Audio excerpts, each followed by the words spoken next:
the Master of Scientific Instrumentation, most of the classes has these practical laboratories, so where you can accompany all the theoretical knowledge with practice, and you have to write one report of that practice, and it's a nice thing to have like this hand-on experience. Also in Medien- und Kommunikationswissenschaft, aber Bachelor, gibt es viele Möglichkeiten, Filmproduktion zu lernen oder also mehr Richtung Medien und mehr praktisch. Also die Master könnte es sein, dass wir also Hausarbeiten schreiben, also man muss mehr Hausarbeiten schreiben oder ja, also mehr wissenschaftlich Forschung machen muss. Aber ja, es gibt auch diese Praxiswerkstatt oder Medienprojekt, das die Leute machen können bei einem Verein oder einer Firma.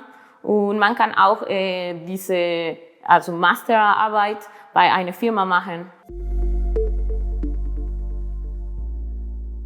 Die andere Besonderheit in Deutschland ist vielleicht, dass man zwar Respekt vor Lehrpersonen haben sollte, aber in der Regel sind die auch ganz offen und manchmal kann man die sogar duzen. Das kommt darauf an. Das sagt dann der Dozent, ob man da den Titel mitsagen muss oder ob man sogar auf der Vornamensebene miteinander reden kann. Manchmal liegt das am Alter, aber nicht immer. Und dann kann man sehr schnell auch mit diesen Menschen ins Gespräch kommen. Und man darf Fragen stellen. Man muss keine Angst haben, dass man mit einer Frage zeigt, dass man unwissend ist oder nicht respektiert, dass die Person sehr gut unterrichtet hat, sondern das ist sogar in der Regel gewünscht. Man soll Fragen stellen. Damit zeigt man, dass man sich interessiert für das Fach und dass man mehr wissen möchte und dass man es verstehen will.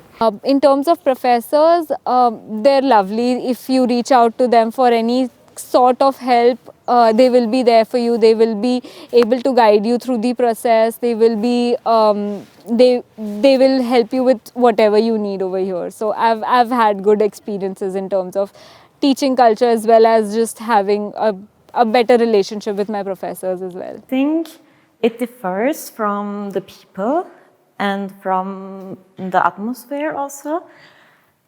Some of them we have good relationships and it feels more informal, like that they always join to our colloquiums and to our presentations, and we would go out also to have picnic in the Ilm Park and so on. And but some of them, I think I saw them very limitedly, like just in the scope of the class. So I think it differs on the teacher as well, how open or how excited they are to meet. But I would say that's with some of them it was really nice to spend time. With my professors, it's we just have it's a big department, but there's 3 professors, 3 to 4 people.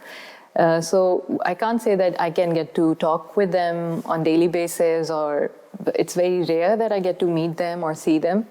And but all, like, if I write to them, if I get appointments to meet them, I can meet them. That is also not a problem. And I think it's understandable because of this COVID situation and then all these new like intakes and everything. The professors can also not give individual attention to each. It's not kindergarten anyways. So it's just like the university life is a little different. And yeah, but having those daily interactions or very frequent interactions, no, that's not happening. Und es gibt auch zwischen den Generationen einfach nochmal große Unterschiede. Und ja, die Ansprache in Deutschland ist normalerweise eine Sie-Form. Man spricht die Menschen mit Sie an und mit dem Nachnamen. Genau.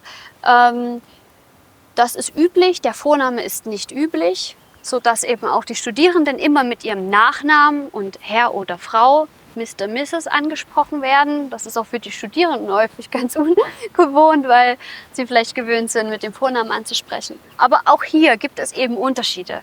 Also jüngere Professoren und jüngere Mitarbeitende sprechen dann eben doch in einer Du-Form und bevorzugen das. Das muss man eben immer schauen, in welcher Situation man ist.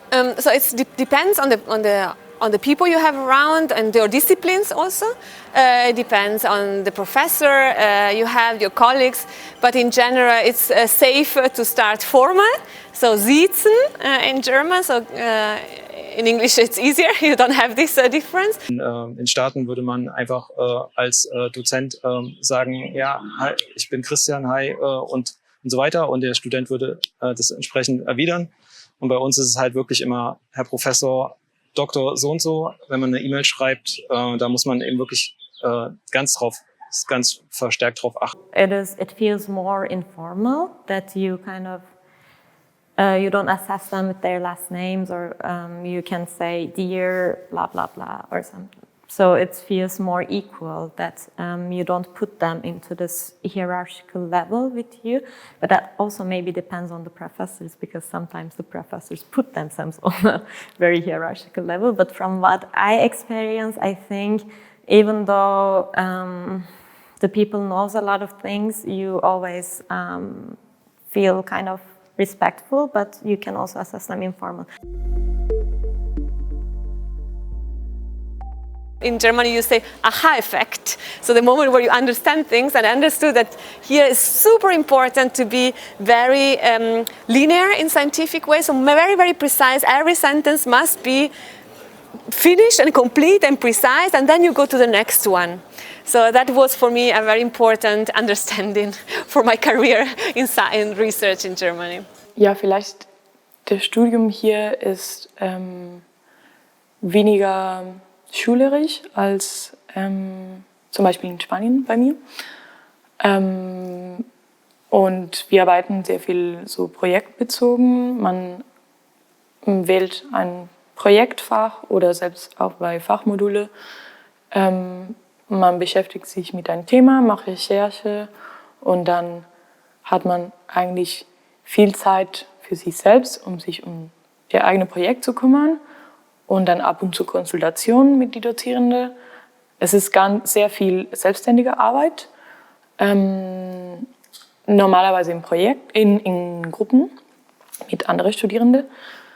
Und dann muss man das auch in mein Fach Produktdesign for real umsetzen, und du musst irgendwas bauen oder rendern oder ein Video drehen, wo dein Konzept erklärt wird. Und das ist auch voll schön, dass diese ganzen Projekte, die werden auch gezeigt zu anderen Studierenden im Winterwerkschau oder in der Summary. Das ist der größte Ausstellungsevent, das passiert im Juli.